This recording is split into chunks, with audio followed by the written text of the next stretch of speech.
So hello everyone. So today we are going to study about the industrial biotechnology. So here we are going to cover the introductions and the scope of industrial biotechnology.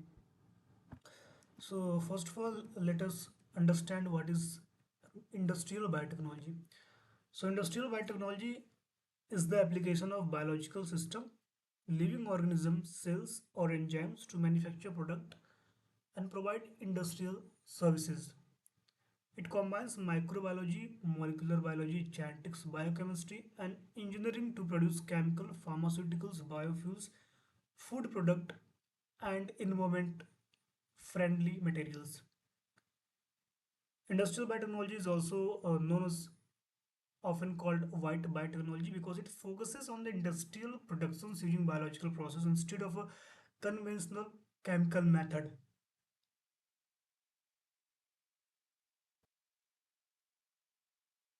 तो industrial biotechnology basically एक biological system है जिसमें living organism को लेकर sales और enzyme के help की वजह से हम लोग कुछ प्रोडक्ट को इंडस्ट्रियल प्रोडक्ट को मैन्युफैक्चर करते हैं और ये बेसिकली कंबाइन करता है माइक्रोबायोलॉजी मॉलिक्यूलर बायोलॉजी जेनेटिक्स और बायोकेमिस्ट्री को और इन सबको मिला के हम लोग फार्मास्यूटिकल कंपनी में या बायोफ्यूल या फूड प्रोडक्ट को बनाते हैं बिना किसी इन्वायरमेंट को हार्म किए बिना किसी पॉल्यूशन के।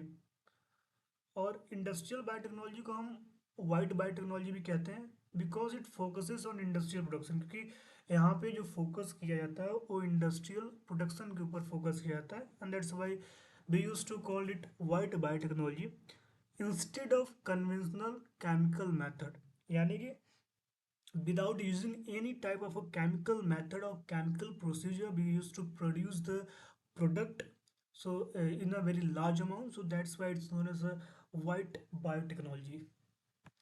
Okay, so definition is here. Industrial biotechnology is the use of microorganism, plant and animal cells, enzyme and other biological system for the sustainable productions of industrial product and processes. मतलब कि industrial biotechnology का जो use होता है वो micro organism और plant और animal cells और एंजाइम्स को मिलाकर एक सस्टेनेबल प्रोडक्शन का निर्माण किया जाता है जिसमें इंडस्ट्रियल प्रोडक्ट को प्रोसेस किया जाता है। सो this is this is the definition of industrial biotechnology और आशा है कि आप लोग को समझ में आ गया होगा। तो फिर से एक बार बताते हैं, इंडस्ट्रियल बायोटेक्नोलॉजी वो टेक्नोलॉजी है जिसके द्वारा हम लोग micro organism, plant, animals, enzymes को मिलाकर प्रोडक्शन को इंक्रीज करते हैं बड़े बड़े इंडस्ट्रीज में। So this are the tools and tools by which we use to produce large amount of a product in industrial sector. So now we are going to discuss about the history of industrial biotechnology. तो आप समझते हैं कि biotechnology का जो history है क्या है, इसका इतिहास क्या है और कैसे लाइमलाइट में आया। So we will going to understand that. तो एशियन पीरियड में 6000 से 2000 बीसी के लगभग humans unknowingly use microorganisms food. तो 6000 से लेकर 2000 बीसी से पहले इंसान जो है कि माइक्रो ऑर्गेनिज्म का यूज करता था बट अननोइंगली मतलब बिना जानते हुए मतलब बिना जानकारी के भी they used to use micro organism but they don't know that we are using that micro organism. मतलब यूज करते थे लेकिन उन्हें पता नहीं था कि हम लोग माइक्रो ऑर्गेनिज्म का यूज कर रहे हैं फूड प्रोडक्शन में। For example fermentation use to make, जैसे फर्मेंटेशन यूज होता था क्या क्या बनाने के लिए। तो बेसिकली फर्मेंटेशन यूज होता है बनाने के लिए क्या, bread. So fermentation is use to make what, bread, beer. Fermentation I think you know, it's a very common terminology if you are a BSc student then you just know about it। Beer को बनाने में, wine को बनाने में, okay, cheese, yoghurt, vinegar, this also are used to made with the help of a fermentation। This process represent the earliest application of biotechnology. तो ये जो process है ये हमें दिखाता है कि हम लोग बायोटेक्नोलॉजी का जो इस्तेमाल है फूड प्रोडक्शन में बहुत पहले से करते आ रहे हैं। Because from day one humanity used to use this all the things. तो हम लोग बायोटेक्नोलॉजी का यूज करते थे। Okay, so now will discuss about it is all about the ancient history। Ancient के समय की बात थी। And after that in 17th century we come to know that in 17th century में क्या होता है, Antonio van Leeuwenhoek 1676 observe micro organism using microscope. तो जैसा कि हम बता रहे हैं कि पहले भी हम लोग माइक्रो ऑर्गेनिज्म का यूज करते थे फूड प्रोडक्शन में, बट अननोइंगली करते थे, बिना जानते हुए करते थे। मतलब we don't know about that this food is prepared because of the microorganisms only, लेकिन हम लोग यूज करते थे। But in 17th century Antonio von Leeuwenhoek है और उन्होंने पहली बार माइक्रो ऑर्गेनिज्म को ऑब्जर्व किया with the help of microscope. ठीक है, as we know that micro organism is very minute particles, minute type of organism, तो आप खुली आंखों से उसे देख नहीं सकते। So because of that when he discovered microscope then we come to know that हाँ भैया कि मतलब माइक्रो ऑर्गेनिज्म नाम की भी चीज़ होती है, छोटी छोटी। okay, in 17th century and with the help of whom, with the help of Antonio von Leeuwenhoek. So this is the history of a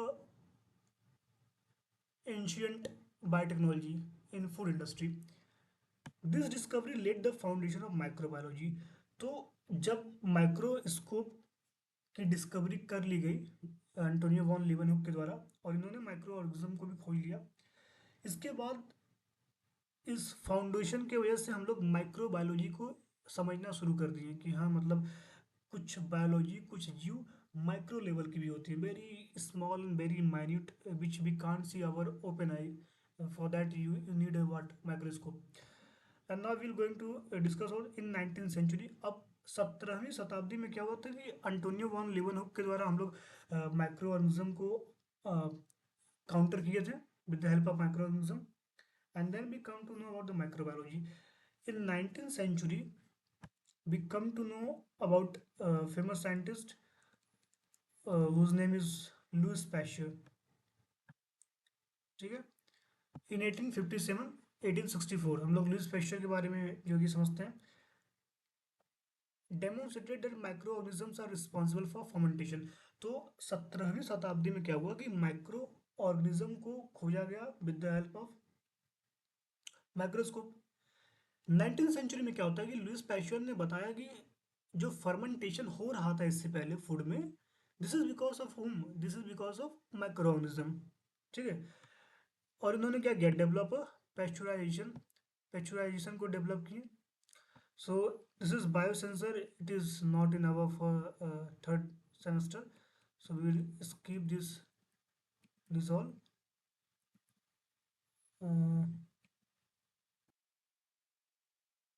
ये हमारे थर्ड सेमेस्टर का पार्ट नहीं है, so that's why we are just skipping it.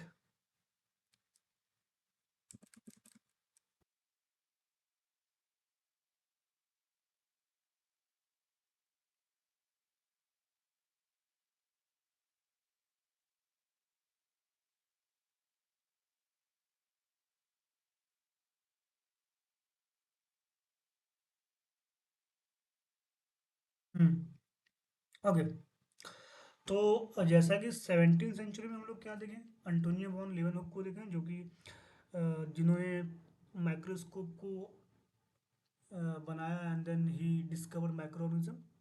In 19th century we come with Louis Pasteur who discover that कि fermentation के पीछे का जो हाथ है वो माइक्रो ऑर्गेनिज्म का ही हाथ होता है। अब बात करते हैं 20th century में क्या हुआ। इन 20th century industrial fermentation expanded rapidly. तो अभी तक तो फर्मेंटेशन हम लोग घर में हो रहा था 19th century तक, घर के खानों में, घर की चीज़ों में। But in 20th century industry में भी फर्मेंटेशन का यूज जो कि बहुत तेज़ी से बढ़ना स्टार्ट हो गया। मेजर डेवलपमेंट इंक्लूडेड, अब जो मेजर डेवलपमेंट हुए थे जैसे कि acetone butanol fermentation, citric acid production, जो साइट्रिक एसिड का प्रोडक्शन है वो उसको बढ़ाया जाने लगा। लैक्टिक एसिड फर्मेंटेशन होने लगा और एंटीबायोटिक का भी प्रोडक्शन बढ़ाया जाने लगा in 20th century, just because of what, just because of fermentation. ठीक है। फिर 1928 में आते हैं अलेक्जेंडर फ्लेमिंग डिस्कवर पेनिसिलिन। तो if you know about Alexander Fleming, जो कि 1928 में आए और इन्होंने पेनिसिलिन का आविष्कार किया। Penicillin, if you know, I think it's a type of antibiotic. Large scale production began during a world war second. तो अलेक्जेंडर फ्लेमिंग ने पेनिसिलिन का डिस्कवरी किया और इन्होंने जो कि वर्ल्ड वार सेकेंड में इसका प्रोडक्शन काफ़ी ज़्यादा बढ़ गया था in 1928। In 1953 James Watson and Francis Crick discover the DNA double helix structure. तो 1953 में क्या हुआ कि जेम्स वाटसन और फ्रांसिस क्रिक ने डीएनए का जो डबल स्टैंडर्ड स्ट्रक्चर होता है उसको भी डिस्कवर कर लिया गया। This revolutionise the molecular biology. तो इसके बाद क्या हुआ कि जैसे ही double DNA double helix structure को खोज लिया गया, उसके बाद मॉलिकुलर बायोलॉजी में एक तरह का रेवोल्यूशन आ गया इन 1970। अब 1970 में क्या होता है कि बर्थ ऑफ मॉडर्न बायोटेक्नोलॉजी। तो 1970 में मॉडर्न बायोटेक्नोलॉजी का जन्म हो जाता है। एक बार फिर से स्टोरी को रिकॉल करते हैं। In 17th century Louis Antonio van Leeuwenhoek ने क्या किया, माइक्रोस्कोप खोजा और उन्होंने माइक्रो ऑर्गेनिज्म को फर्स्ट टाइम डिस्कवर किया। उसके बाद लुइस पैस्चर आए और लुइस पैस्चर ने बताया कि जो भी चीज़ें फर्मेंटेशन होती हैं उसके पीछे का रीजन क्या है, माइक्रोस्कोप है। एंड देन 20th सेंचुरी में क्या होता है कि फर्मेंटेशन को रैपिडली एक्सपेंड कर दिया जाता है और बहुत सी चीज़ें फर्मेंटेशन से बनना स्टार्ट हो जाती है, जैसे antibiotic production, lactic acid fermentation, citric acid production. 1928 में क्या होता है कि अलेक्जेंडर फ्लेमिंग जो कि पेनिसिलिन को बनाते हैं। I think it is a type of antibiotic, जो कि वर्ल्ड वार सेकेंड में बहुत ज़्यादा इसका प्रोडक्शन किया जाता है फॉर फॉर द सोल्जर्स हुआ फाइटिंग इन वर्ल्ड वार। फिर 1953 में क्या होता है, जेम्स और वाटसन एंड फ्रांसिस क्रिक के द्वारा डबल डीएनए हेलिक्स स्ट्रक्चर को खोज लिया जाता है और उसके बाद काफ़ी रेवोल्यूशन आ जाता है पूरे बायोटेक के टेक्नोलॉजी के फील्ड में। और उसके बाद हम लोग देखते हैं क्या, मॉडर्न बायोटेक्नोलॉजी को।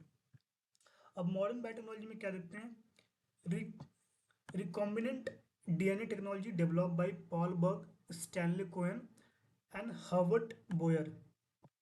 ठीक है। तो रिकॉम्बिनेंट डीएनए टेक्नोलॉजी को हम लोग देखते हैं और developed by Paul Berg and Stanley Cohen and Herbert Boyer. First genetically engineered micro organisms were developed. तो जैसे ही मॉडर्न बायोटेक्नोलॉजी का बर्थ होता है, जन्म होता है, तो यहाँ पे हम लोग रिकॉम्बिनेंट डीएनए टेक्नोलॉजी के बारे में जानते हैं, जो कि पॉल बर्ग और स्टैनली कोहन और हॉवर्ड बोयर के द्वारा बनाया गया था। First genetically engineer micro organism develop. तो पहली बार उस समय क्या हुआ कि जेनेटिकली इंजीनियर्ड माइक्रो ऑर्गेनिज्म को बनाया गया, मतलब खुद से जेनेटिकल इंजीनियरिंग करके एक नया माइक्रो ऑर्गेनिज्म को बनाया गया। ठीक है, बायोटेक्नोलॉजी की यूज से। इन 1982 human insulin become the first recombinant DNA pharmaceutical approved for the commercial use. तो 1942 में 82 में पहली बार इंसान के लिए इंसुलिन को बनाया गया, डीएनए को by the recombinant DNA technology, और इसको फार्मास्यूटिकल में अप्रूव कर दिया गया फॉर द कॉमर्शियल यूज़। ठीक है।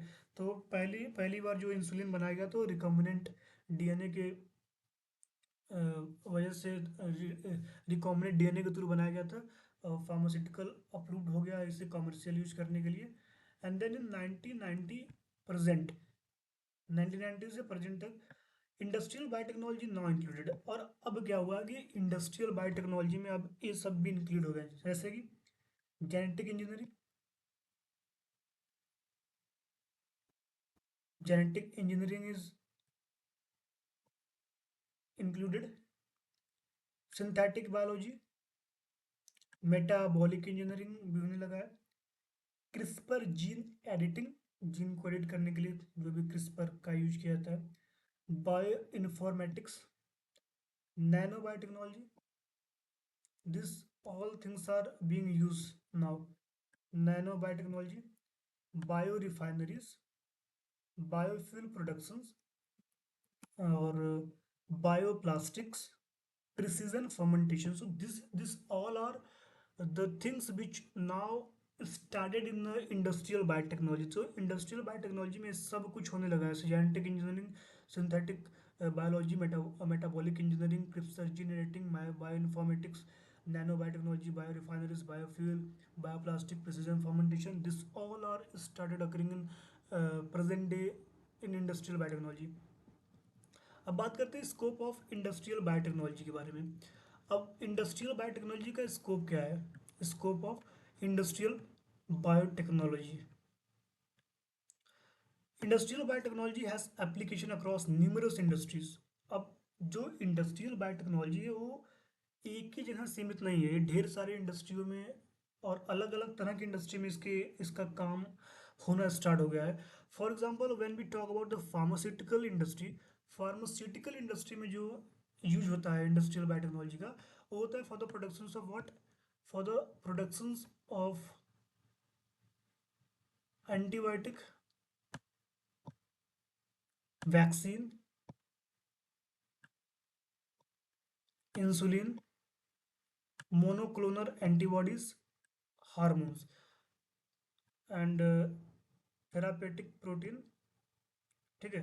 तो फार्मास्यूटिकल इंडस्ट्री में जो इंडस्ट्रियल बायोटेक्नोलॉजी का यूज होता है वो होता है इन छह चीज को बनाने के लिए. पहला एंटीबायोटिक्स को बनाने के लिए, दूसरा वैक्सीन, तीसरा इंसुलिन, फिर मोनोक्लोनल एंटीबॉडीज, हार्मोन और थेराप्यूटिक प्रोटीन. ये सब बनाने के लिए फार्मास्यूटिकल इंडस्ट्री में क्या होता है, यूज होता है क्या, इंडस्ट्रियल बायोटेक्नोलॉजी.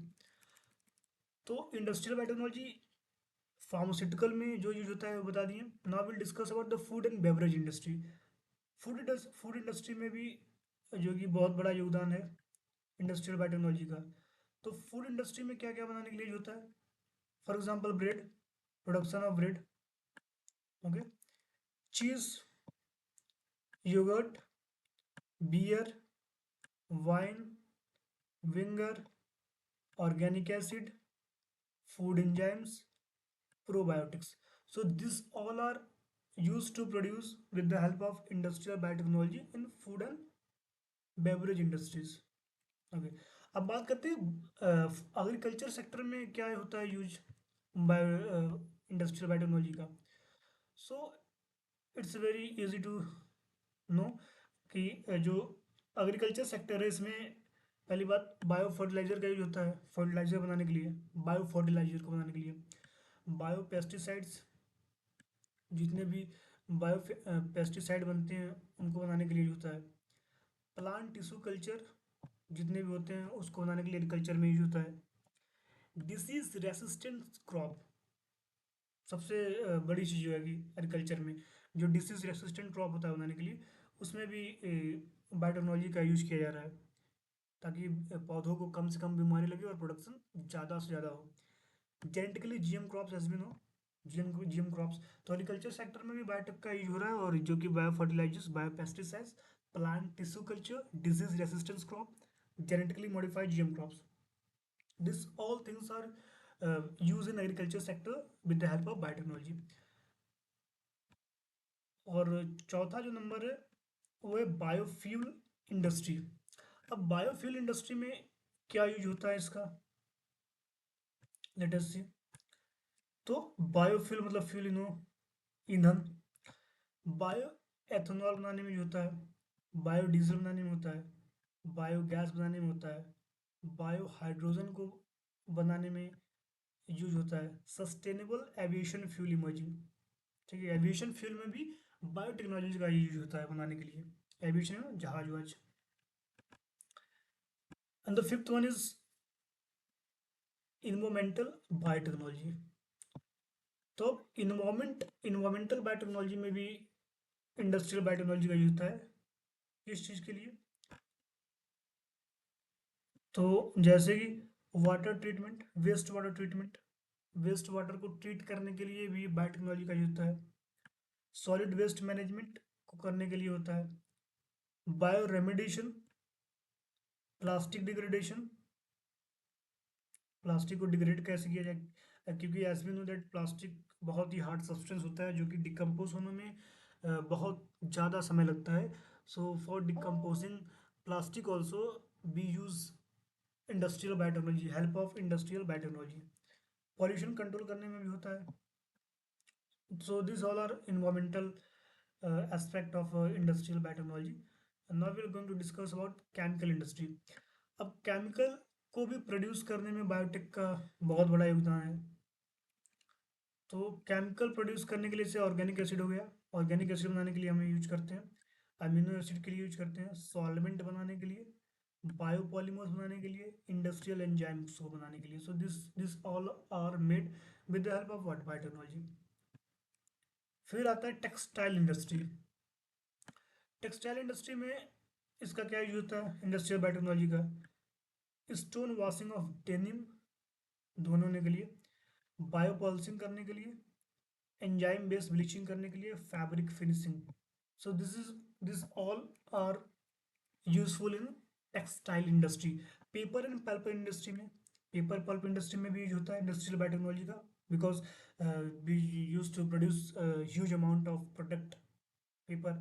तो बायो ब्लीचिंग में भी यूज होता है, लेगनिन डिग्रेडेशन में भी यूज होता है, improved paper quality, paper quality को इम्प्रूव करने में बायोटेक का यूज हो रहा है, रिड्यूस केमिकल कंजम्पशन, तो केमिकल कंजम्पशन को भी रिड्यूस करने के लिए भी क्या होता है, बायोटेक बायोटेक का यूज हो रहा है। लेदर इंडस्ट्री के बारे में अगर बात करें हम लोग, तो लेदर इंडस्ट्री में भी इसके एप्लीकेशन है इंडस्ट्रियल बायोटेक्नोलॉजी के, जैसे कि इको फ्रेंडली डीहेरिंग, जो भी डीहेरिंग होता है इको फ्रेंडली करने के लिए, इंजामेटिंग बैटिंग, वेस्ट रिडक्शंस। अब बात करते हैं एनर्जी एंड सस्टेनेबिलिटी। ठीक है, energy and sustainability, industrial biotechnology contribute green manufacturing के लिए, सर्कुलर बायो इकोनॉमी में, carbon carbon emission reduction, renewable resources, sustainable industrial process. तो इन सब में भी क्या होता है, यूज होता है।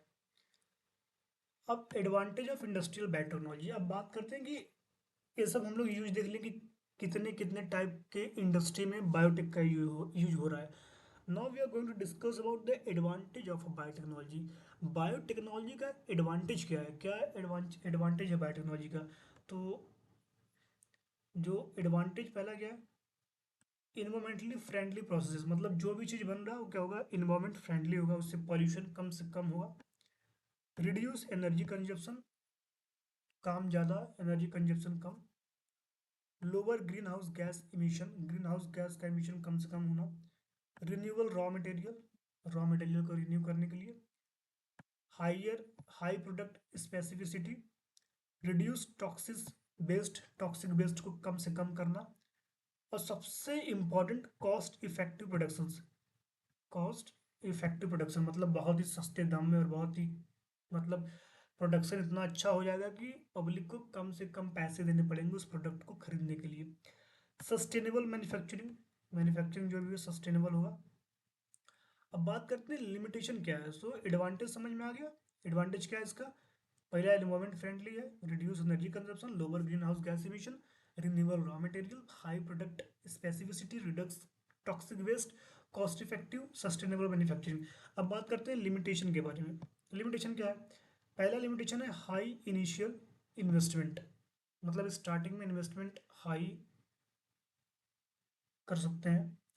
रिस्क ऑफ मैक्रोबियल कंटामिनेशन, माइक्रोब खराब होने के, गंदा होने के चांसेस बहुत अधिक होते हैं। Complex downstream processing,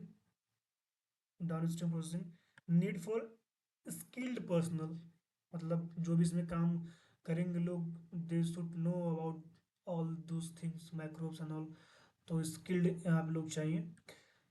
regulatory and bio safety concern, regulatory और बायोसेफ्टी का बहुत कंसर्न ध्यान रखना पड़ेगा। Public concern about genetically modified organism, तो जो भी जीएम क्रॉप्स है या जीएम जीएम प्रोडक्ट है उसके ऊपर कंसर्न हो कि मतलब कहीं वो लोगों को हार्म ना पहुंचाए, कहीं उसका कोई गलत इफेक्ट ना निकले। अब बात करते हैं फ्यूचर प्रोस्पेक्ट के बारे में, भविष्य में इसका क्या परिप्रेक्ष्य हो सकता है।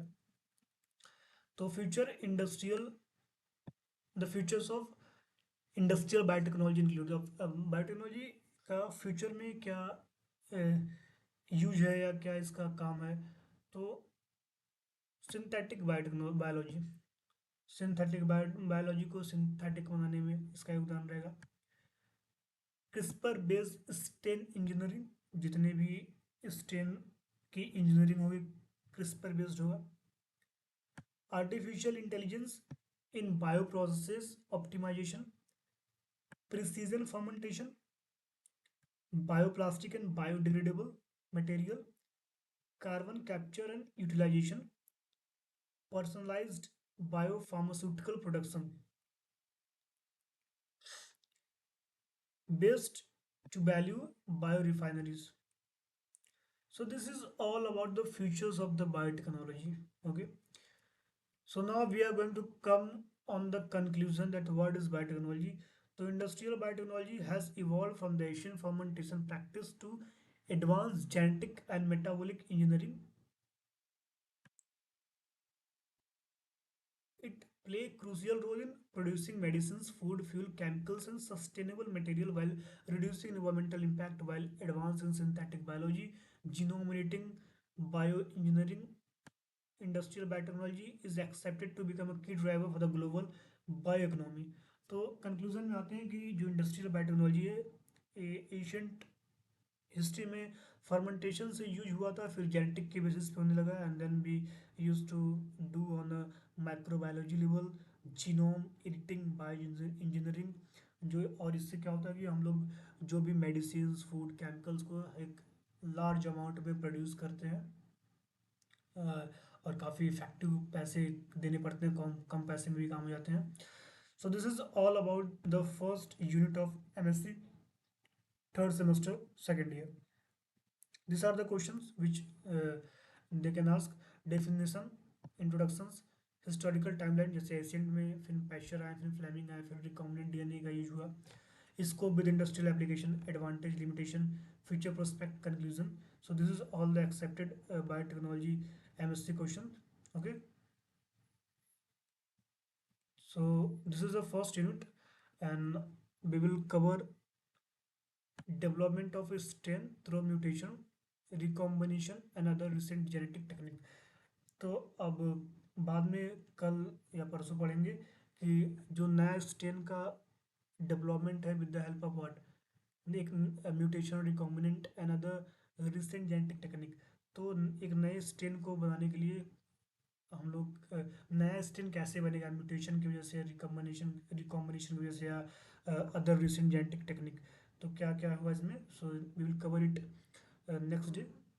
सो this is all about the first unit of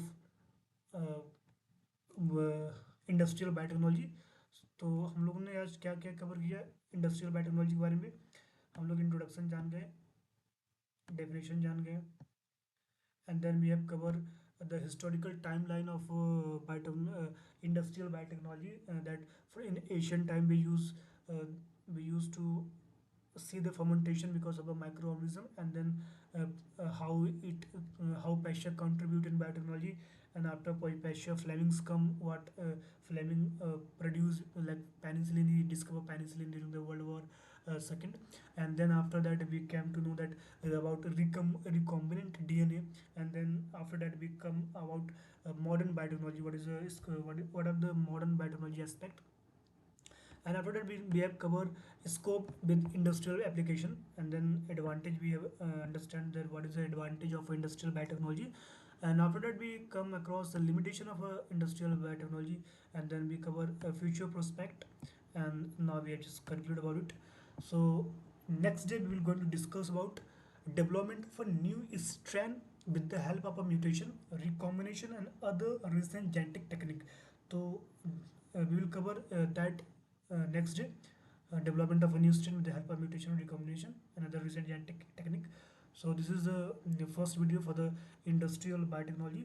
So if you are doing MSc, if you're in a second year, first third semester, so it is syllabus of a second year third semester. Thank you.